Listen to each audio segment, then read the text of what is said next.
Good morning. Today at Toronto Police Headquarters, Homicide Detective Sergeant Gary Giroux will be providing the media and the public an update into homicide number 13 of 26.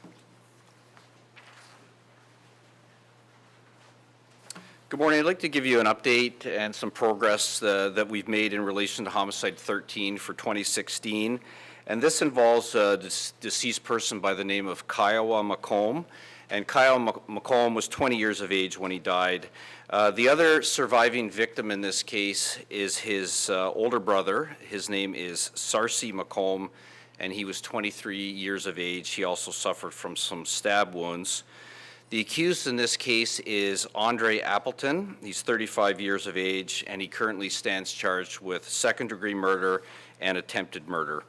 And the reason for the press conference today is to release the images of two individuals who are witnesses in this particular case in relation to the stabbing of these two individuals. These two witnesses who were present at the time of the stabbing have not come forward to give their side of the story to the police. The homicide squad had instant success with regards to one other individual that we put out in the past with regards to his image, and an effort to identify that individual in relation to coming forward with regards to his presence at this particular stabbing. And so we wish to do this again in relation to a male and a female who were present at the scene of this particular stabbing.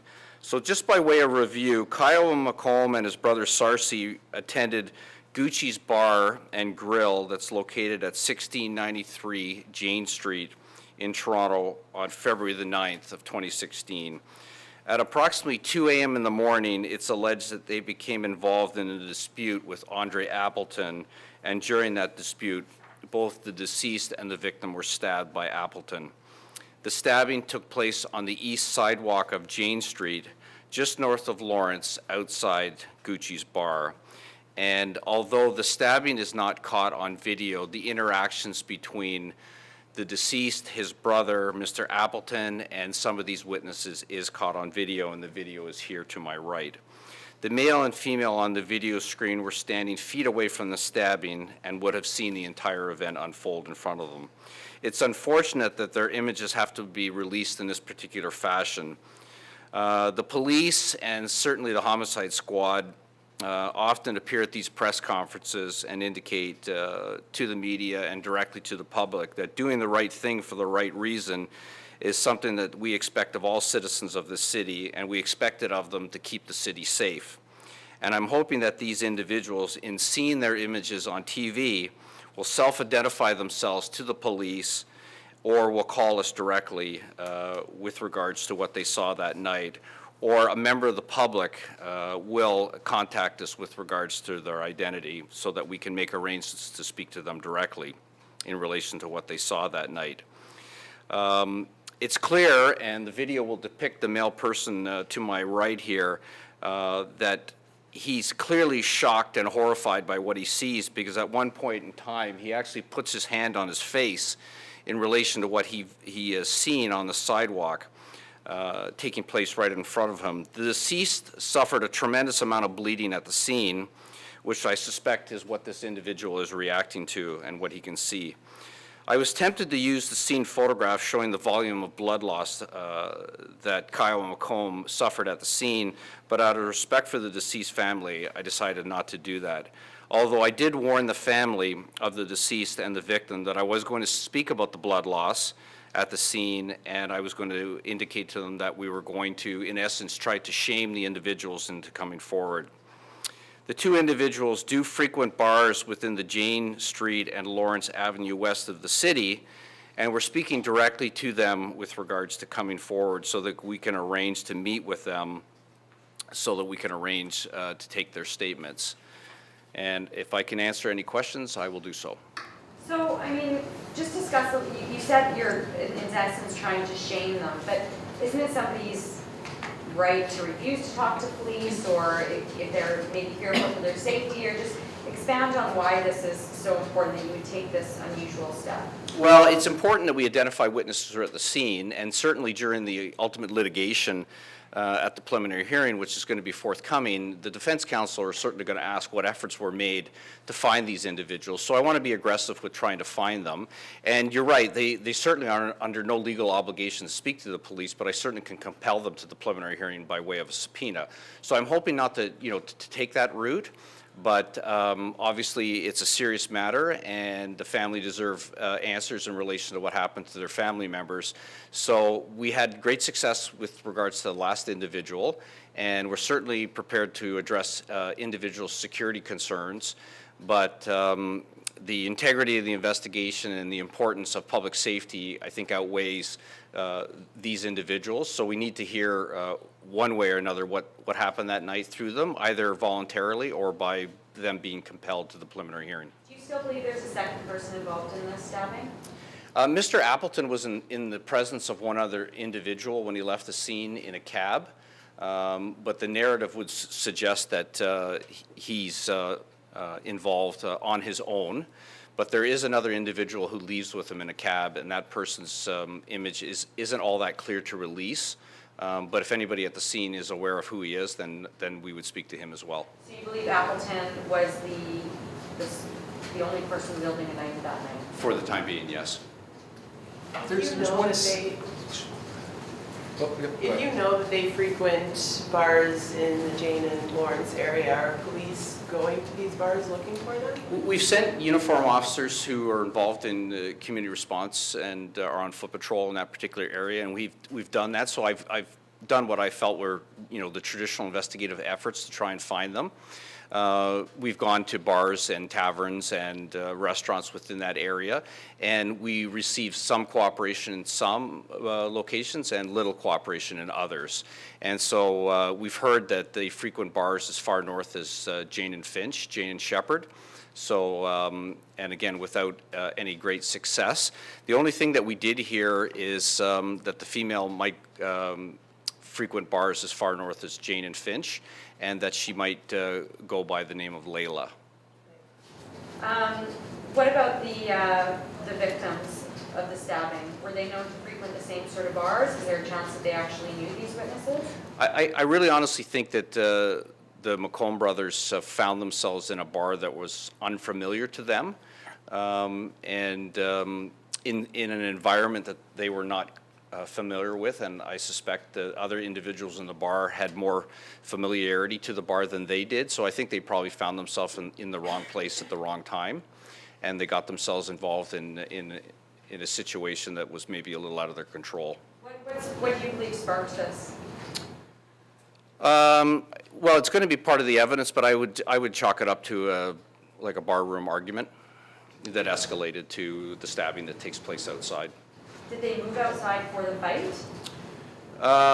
They were outside, and the fight transitioned to a physical altercation that escalated into a fight. And as I indicated, Kiowa is bleeding tremendously large amount of blood on the sidewalk, and it would have been a frightening photograph for the family to see. But there's a drag mark on the sidewalk, so the deceased body was moved from, we're alleging by the offender, along the sidewalk, and in doing so he's bleeding. And so for that photograph, other than for its frightening shock value to prompt these two individuals to come forward, it wouldn't serve any investigative value other than to frighten the community with regards to what happened that night. So your point in releasing that photograph, if you were to have done so, would be to show you guys saw something so horrific and you're still refusing to come forward and, bring peace to this victim's family. Is that what you're getting at? Exactly, and I think I might have suffered some criticism for it based on the fact that it is a frightening, shocking photograph of the amount of blood loss and the fact that the victim is clearly being dragged and had been dragged on the sidewalk.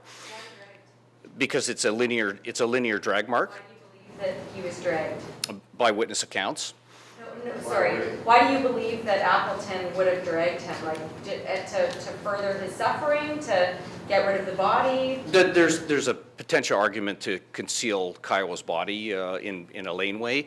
So as a result of that, you weigh, the investigative integrity and the investigative value of putting a photograph out that would be so frightening to the public to suggest that would there be any value in trying to, leave that type of impact with these two individuals to say, you saw something like that and you still choose not to come forward. You believe that they saw Appleton allegedly stabbing Kiowa and his brother and then dragging his body along the sidewalk? I do. Did they actually, how far did they drag it?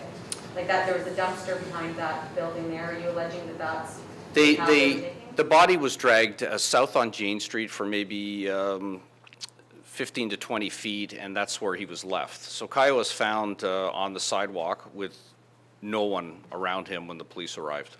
What sort of shape was his brother in? His brother was in very serious condition. He could have very easily died. He wandered off in a state of shock. He wandered from the scene, and he was found knocking on a door of a resident within the area asking for help. The one section here where it's inside, the surveillance camera's inside, and can you describe who's who and what's happening there? Well, I don't want to go into who they are inside because it's some potential witnesses are in there, and that's why I've blurred them. But I felt that there was a good image of this individual with the puffy jacket on inside, prior to the event taking place. The outside scene here is very close to it, and it's right here where it's clear to me that the stabbing event has taken place because of his mannerisms and the gesturing and the hand on the face. And the young woman, even though it's not part of the video clip, comes into view in and around the gentleman with the coat, and she is extremely animated as well. She's moving her feet up and down, and then she both very quickly leave the area. So it's clear to me that they've seen what happened, and they want to be out of there as quickly as they can. But Is this the beginning here? Yeah. This is the inside. Inside is obviously closer to the beginning of the event prior to the stabbing. This is very close to the stabbing event while they're outside, and before the stabbing takes place. This is outside or this is just inside? This is just outside of the main doors, so you can see the main door here in the corner. That's the portion of the main door of the bar, and the other individual that I released previously is actually standing here. So he's been identified, and I've asked him to be blurred, but he's actually come forward, and he's actually an associate of this young woman. So this is prior to the event, and then within a few minutes, the event takes place outside. They're standing right there. The stabbing takes place on the sidewalk, just outside of the foyer of the doorway. Who's shaking hands with who here? And then this is the same individual, except he's on the inside of the bar, and it's much earlier in the evening. And who's Stabbing sitting happened there? And that's the same guy. The victim's not in the video. This is the same gentleman in the puffy coat that I'm trying to identify. Is the time code wrong on this video? I don't believe so. No. Because it says that he was stabbed at 2:02 a.m. on this thing here. Maybe it's a mistake on my part. Okay. Maybe the stabbing's closer to. 2:45. Yeah, maybe it is a little later. Yeah, but it's clear. This is clearly my recollection is that the time frame is accurate, and it's these individuals' like physical reactions to what they've just seen indicates to me that even though the recording can't depict what's taking place on the sidewalk, it's what they are reacting to that would suggest to me that it's just happened, and then they react by fleeing the scene right afterwards. What would you say to them if they are scared? There's one guy charged with murder, and what if they're just fearful of coming forward? I think this is not a gang case. There's no gang involvement here. So I would suggest to them that the individual that they may or may not be frightened of is in custody, and he's going to remain there until this case is litigated. So he doesn't have any gang ties that I'm familiar with. So I think these are individuals for the time being are reluctant to become participants, but they're going to be participants in one way or another. And I would just like them to do it voluntarily. Any police officers in that division recognize these people as frequent flyers in the area or anything like that? The young lady has been recognized at some bars within the area and indicate that they do see her, but they just don't know who she is. Any indication that it's like boyfriend-girlfriend relationship between these two witnesses, or are they separate from each other? Until I hear otherwise, separate and apart from each other. What are their ages roughly, do you know? You know, that, your opinion is just as good as mine. I'm going to say, you know, late 20s, mid-20s, early 30s. Is there any chance that they know Andre Appleton? Well, I think if they, knowing that Appleton frequented this particular bar, there's a possibility that they either had seen him before at this particular bar or in the general vicinity. Surviving brother, is he fully recovered? He's fully recovered following some surgery that was of a significant nature. You mentioned the dragging, there was discussion to hide the body. Did Appleton discuss that with somebody? No, the evidentiary suggestion is that that's what it was. But I think based on, and this is just my own opinion, is based on the volume of blood loss on the sidewalk, that there wasn't going to be any way to hide, you know, the amount of blood that was being lost. I mean, the blood was basically trailing behind the body to the point where he had lost virtually all of the blood in his body. And at the time of autopsy, the organs were pale, and he'd lost virtually everything that he had. So the part of the video, just to be clear, where we're watching the male, the guy you say is the witness, right before he grabs his face, you're alleging that in those seconds before, he's watching a man being stabbed to death, dragged along the sidewalk, and then he's reacting to that. Correct, and she does as well. She becomes extremely animated with the gentleman that we previously were successful in identifying, and she's striking him. She's going almost like we have to go, and then they quickly exit the scene as well and go north on Jane Street. He's able to stab the chest and throat. He has wounds in his neck, which would result in a tremendous amount of blood loss. And what about his brother? His brother had some abdominal wounds and was losing a lot of blood, and he wandered into a residential neighborhood and was knocking on some homes for help.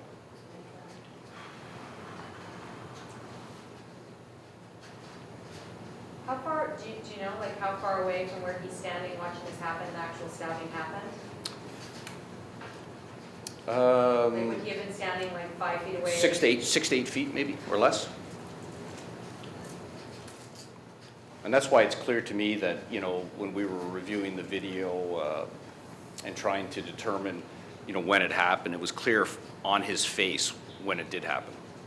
I know the sequencing may be messed up here, but she's having a smoke before the actual, what you suspect was the time. They're outside for a considerable period of time smoking prior to the event, but the reason I selected this particular time frame is that she's static and you can see her face. Okay, thank you. Thank you.